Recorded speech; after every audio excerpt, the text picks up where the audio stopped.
Hi all, this is Shashiraj. Welcome to the instruction video number 3 on modeling and finite element laboratory. In this video I am going to cover the analysis of beams, structural static type of analysis. Let us recall the general procedure of analysis in ANSYS mechanical APDL. There are 8 steps. First step is to select the appropriate element. Second step is to define the material model. Third step is to enter the cross-section details. Fourth step is to create a geometry. Fifth step is to mesh the geometry in 3 phases. First phase is setting the attributes. Second phase is size controlling. And third is mesh. Sixth step is applying boundary conditions and loads. Seventh step is to solve the problem. Eighth step is to post-process the results. And if you create a geometry and mesh it, it is called implicit mesh generation. If you create nodes and elements directly, it is called explicit mesh generation technique. Coming to problems on beams, now we are going to switch over to beam element. Till now we were using link 180 element which had only translation degrees of freedom. To analyze beams, we also need rotation degrees of freedom, for which we can use beam 188 element in ANSYS. Beam 188 is the name of the element which has 6 degrees of freedom at each node: ux, uy, uz, rotation x, rotation y, rotation z. Each of the beam 188 element is defined with 2 nodes, I and j, starting and ending node, with k as a optional node for specifying the orientation of the beam. For extracting shear force and bending moments and other parameters, you need to remember the sequence numbers. For shear force, node I locations SMAC I is used, node J locations SMAC 18 is used. For bending moment, SMAC 2 for I nodes, SMAC 15 for J nodes, and so on. You can see the list. Whenever it is required, we have to use these sequence numbers. And unit of rotation degree of freedom in any solution is by default radians. Let us take this example. It's a cantilever beam subjected to self weight. Because of self weight it deforms, and let us find out what is the deformation and how to plot the shear force and bending moment diagrams for this. First set the element type to beam 188. Beam 188, and go to options and set the element behavior to cubic form to get better accuracy. And next step is to define the material model. So material properties, material models, structural, linear, elastic, isotropic. Enter the Young's modulus value. It is 200 E3. Poisson's ratio is not required. Enter the density. It is 7860 E minus 9 kg per mm cube. Go to sections, common sections, beam common sections. Enter 50 as B, H 10 mm. Click OK.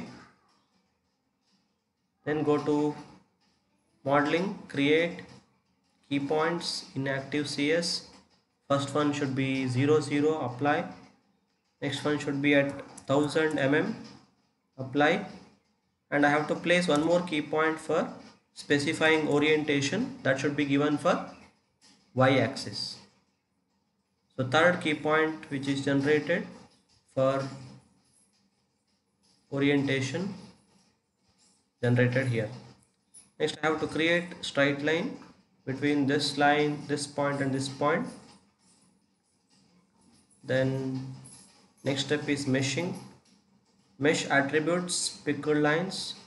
First I have to pick the line, set orientation key points to yes, click OK, select this key point. There are 2 key points, any key point you can select, click OK. Size controls, all lines, you give 10 number of divisions because Beams require more number of elements to capture the variation in displacement or shear force or bending moment, which varies point to point. Mesh lines, we call it is meshed now. Go to loads, apply structural displacement on nodes or on key points.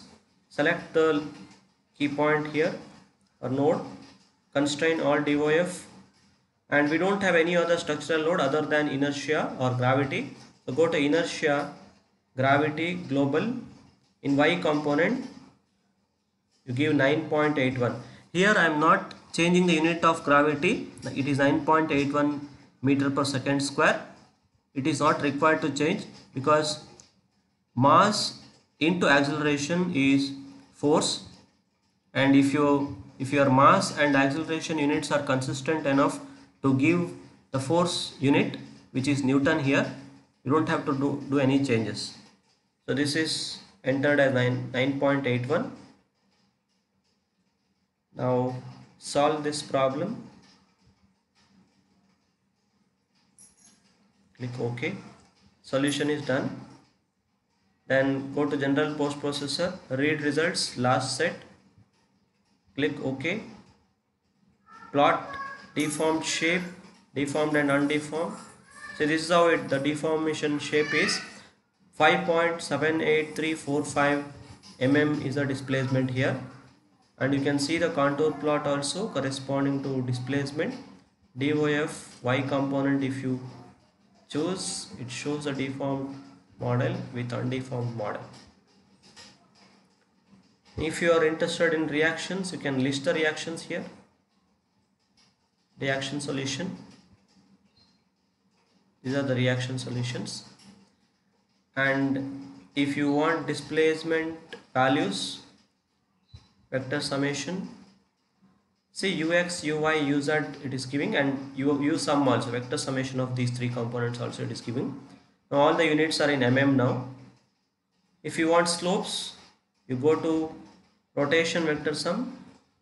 See rotation x, rotation y, rotation z.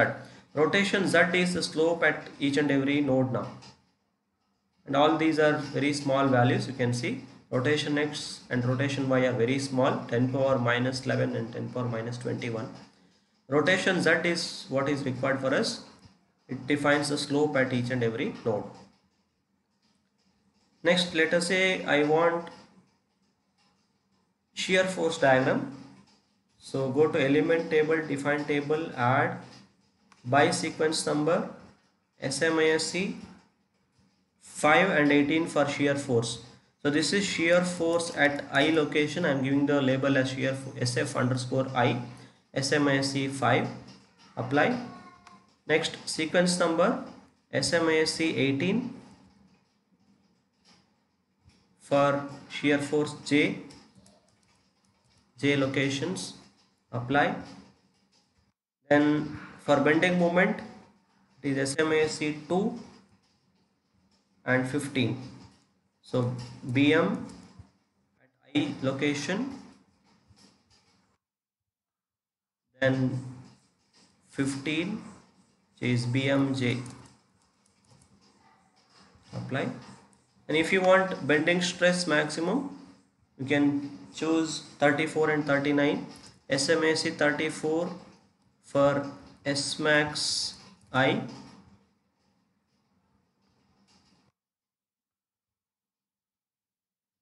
SMISC 39 for SMAX J. Click OK. So add all these components, close. You can list the items. You select all those items which you have defined just now till this. You select, click OK. You can see the different values now. This is shear force at I location, shear force at J location, bending moment at I locations, bending moment at J locations, bending stress maximum at I locations, bending stress maximum at J locations. I is a starting node of each element, J is a ending node of each element, and maximum values of those components are also listed here, maximum and minimum values. Now let us say we want to plot this. You minimize element table, come back to plot results, contour plot, line element results, Here element table item at node I, you choose SFI. Element table item at node J, you choose SFJ. See SFI, SFJ you select, click OK. This is the shear force diagram. This is a shear force diagram. If you want bending moment diagram, choose BMI here, BMJ here, click OK. This is a bending moment diagram. Next, let us consider this problem, which is a simply supported beam. For simply supported beams, always the boundary conditions are left hand you can constrain all degrees except rotation Z. Right hand, where there is an assumed roller support, you can constrain all degrees except ux and rotation Z. So element type is same, beam 188 I have chosen. Cubic option you have to set, is set. Next I have to create a material model, material models, and Young's modulus for the second problem is 2E5, same as this. I'll keep it as it is. Then sections, beam common sections, there the section is 120 is the width and height is 200. Click OK. Define the geometry by defining key points first. First 0 0 0 0. Next at a distance of 3 meter, it is 3000 mm. Apply. Next at a distance of plus 1500. Next at a distance of 1500 again.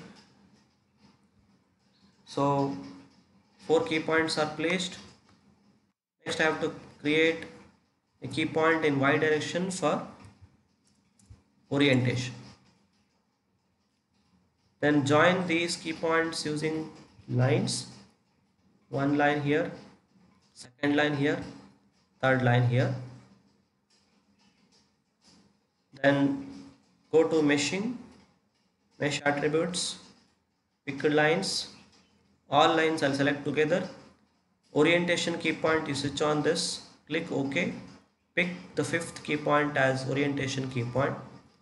And go to size controls, pick lines. I'll select this line because here is a UDL. I'll model this as 6 elements, and these 2 lines I'll model only 2 or 3 elements. 2 elements there. Now I'll mesh it. Pick all, mesh now. Now go to loads and boundary conditions. As I explained, left side should be constrained with all degrees except ux. So select this node, click OK. Uncheck all DOF, select ux, uy, uz. Rotation x, rotation y. Don't select rotation z. Click OK. Next, the other end you pick. There you unselect ux also because there is a roller support. So ux and rotation z both should be left free for the other end. Click OK. Then I have to apply the point load. I'll plot key points just to locate the point where I should apply the load. So this is where I should apply the this is where I should apply the force. So force on nodes, pick this key point, click OK. Fy, magnitude of the force is minus 40 E3, 40 kilonewton. Click apply. And here there is a moment, so pick that and choose mz here. Moment is always about mz, and here it is clockwise moment, so it should be minus 120 E6. 120 kilonewton meter it is, which will be 120 into 10 power 6 Newton millimeter. In ANSYS the convention is anti-clockwise positive, so this is clockwise, so you should apply minus here. Then you can see a blue dot here which is representing the moment. Now I have to apply the UDL here. UDL is applied as pressure always. So go to pressure on beams option. You can select by box method, select these elements. See, I use this box method to select all these. There are 6 elements. I selected all of them and enter the pressure value at node I. UDL magnitude is 20 kilonewton per meter, which is 20 Newton per mm. So 20 you enter, and you don't have to enter anything here. If you want, you can enter here also. Click OK. So pressure is applied. So all loads and boundary conditions are applied. You can solve this problem. Current load step. Close this. Click OK. Solution is done. Go to General Post Processor. Read results. Last set. Go to plot results. Deformed shape. Deformed and undeformed shape. You can see the deformed shape. 9.40821 is a maximum deformation. You can plot the color contours of displacement. You can get the details of nodal solution, rotation or displacement, anything. Rotation is always in radians. You can get the reaction solution here, and you can go to element table, define table. You can define all these sequence numbers and get the corresponding values. Now it is set to previous problem. I have to update this. So it is set to current now. Close, list element table, and you can list all the parameters. You can record this if it is required. Go to plot results, contour plot, line element results. Choose SFI and SFJ. This is SFI. This is SFJ. Click OK. This is a shear force diagram for the problem. See, shear force is changing its sign here, or it is becoming 0 here. There maximum bending moment should be there. Let us plot the bending moment diagram. So bending moment I, bending moment J you select here. Click OK. You can see the bending moment diagram, and you can see for this portion, this is where the maximum bending moment happens. That is where the shear force was 0. And you can see this nature of variation here is parabolic. Shear force, corresponding shear force is linear because it is a UDL load there. Because of moment, you have a sudden change in the sign of bending moment here. Next, here, this problem dimensions are same. You can see the length is same here. Loading is different, cross section is different. So I'll try to modify the same database. I'll go back to preprocessor, meshing, clear the mesh.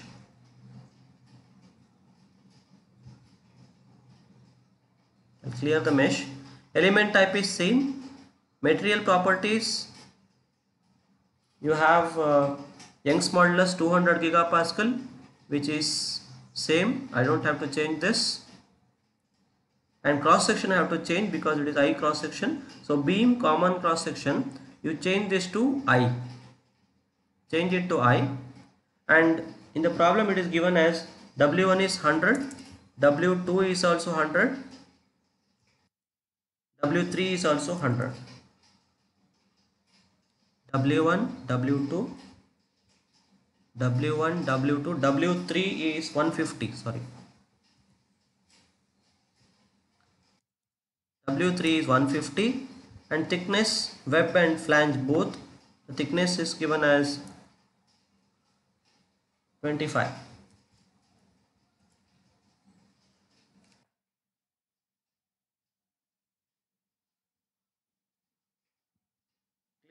You can click apply and preview to check the cross section and its properties. Click close. Go to sections, modeling.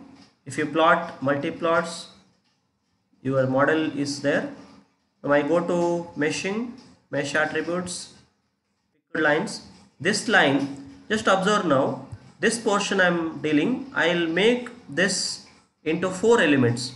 I know that this maximum load is 40. So if I make 4 elements, it is convenient for us. So I will take 4 elements here, 2 elements here and 2 elements here. So I'll choose this line. I should have selected pick all. For all the lines I should select orientation yes. Click OK, pick this as orientation key point. Now go to size controls, pick lines. This line I want 4 elements. 4 elements, apply, and these two lines I want 2 elements, so I'll apply 2 here. Click OK. Mesh lines, pick all. It is meshed now. If you want to view the cross section, you can switch on size and shape here. Display of element on. Click OK. You can see the cross section I has come now. Cross section I has come. Now I'll switch off the cross section. It's not required for me. Click OK. Now I plotted lines. Now I have to apply the boundary conditions and loads here. Now boundary condition is simply support here. So I have to apply define loads, structural displacement on nodes. On the left node I have to constrain displacement on nodes. The left node I have to constrain ux, uy, uz, rotation x and rotation y. Okay, and on the right side this node I have to constrain all these except ux, roller support. Then I have to apply a load. You can see there is a rigid bar here to apply this load. So effectively I am not modeling this rigid bar. This 80 kilonewton load will act vertically like this, and a moment of 80 into 500 will also act clockwise. A clockwise moment of 80 into 500 will act like this. So let us apply this force first. 80 kilonewton load. So force on nodes, on this node, click OK. Fy of 80 kilonewton, 80 E3 Fy is minus, apply. Then select the same node. There is a moment also which is mz. So select mz. The magnitude of this is 80 E3 is the force into a distance 500, and this should be in clockwise direction, so negative. So 80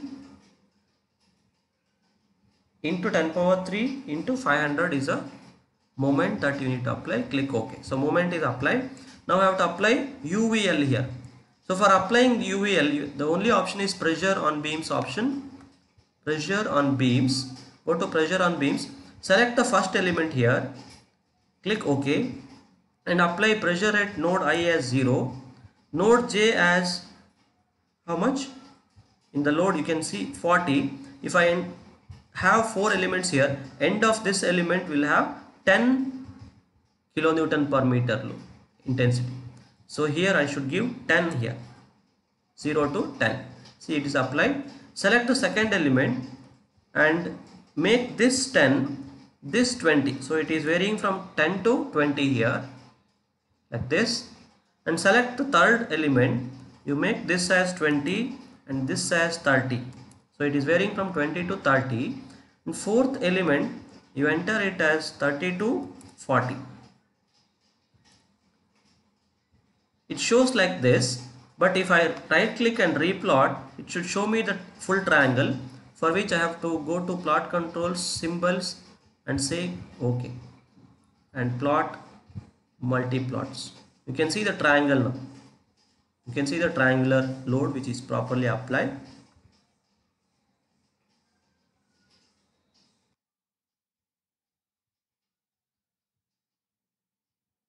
Supply. Now solve this problem. Solution. Solve current load step. Click OK. Solution is done. Now you can extract whatever results you want. Element table, define table. First you read the results, last set, go to element table, define table, update, close. You can list the data. I want to plot shear force and bending moment diagram, so I came back to plot results, line element results. First I'll choose SFI and SFJ. This is a shear force diagram. You can see shear force in the region of UVL is a parabolic curve, and bending moment I and bending moment J I'll choose to plot the bending moment diagram. You can see in this region it is cubic in nature. It's supposed to be cubic in nature, bending moment. Next, this problem. Here loads are inclined. You know how to rotate the nodes. So apply these loads by rotating the nodal coordinate system. That's all you need to do here. So I think you can do it. So 3 nodes individually you have to rotate by different angle and apply the load. This is another problem where displacement is given for the support itself. So here what you can do is, left hand is totally constrained 0 0, but for the right hand I'll show you how to do it. See, displacement in y direction is 25 mm. Go back to define loads, apply structural displacement on nodes. Right side node you click OK. Fix all the degrees of freedom except UI, because UI is 25. Rotations and everything you fix it except UI once. So I'm making it 0 first. Click OK. Then go to displacement again on nodes. Pick the same node and unselect all these and give UI. Select UI and give the value of displacement. How much it is? 25. So minus 25 you have to give here. This is how you need to apply the boundary condition for this node in that problem. Similarly, for the next problem, here the rotation Z is given. Rotation Z, support is rotated in anti-clockwise direction by 1 radian. So rotation Z is equal to 1 here. So same way, go to displacement on nodes, pick this node, click OK. Initially you constrain all the other degrees except rotation Z. You make it 0 initially. Click OK and go to nodes. On nodes, pick the same node and unselect all these and select rotation Z and give it as 1 radian. See, rotation Z 1 radian, positive 1 means anti-clockwise rotation. Click OK and solve it. That is how you need to solve this problem. Then this problem, you have a rigid link attached and link is loaded with 1000 Newton. So this 1000 Newton will act directly on this like this, and is a moment of 1000 into 100 as a mz here. That moment will act here like this, which is calculated. So this is a problem we need to solve. Then next problem, this problem, it is related to torques here. You can model these links using beam 188 or pipe 288 element. For pipe 288 element, you have to define the cross sections circular, and if you use beam 188 element, this torque becomes mx. It is mx, not mz. So torque will be applied when you give mx. For beam 188, you can use SMASC 4 and SMASC 117 for getting the torque values. You will not get the direct shear stresses in the portions here. But in pipe 288 element, if you use, you can directly get the shear stresses in each portion. So hints are given here how to model problem using pipe 288 element. You can follow this and get the shear stress values. That completes the video lecture 3.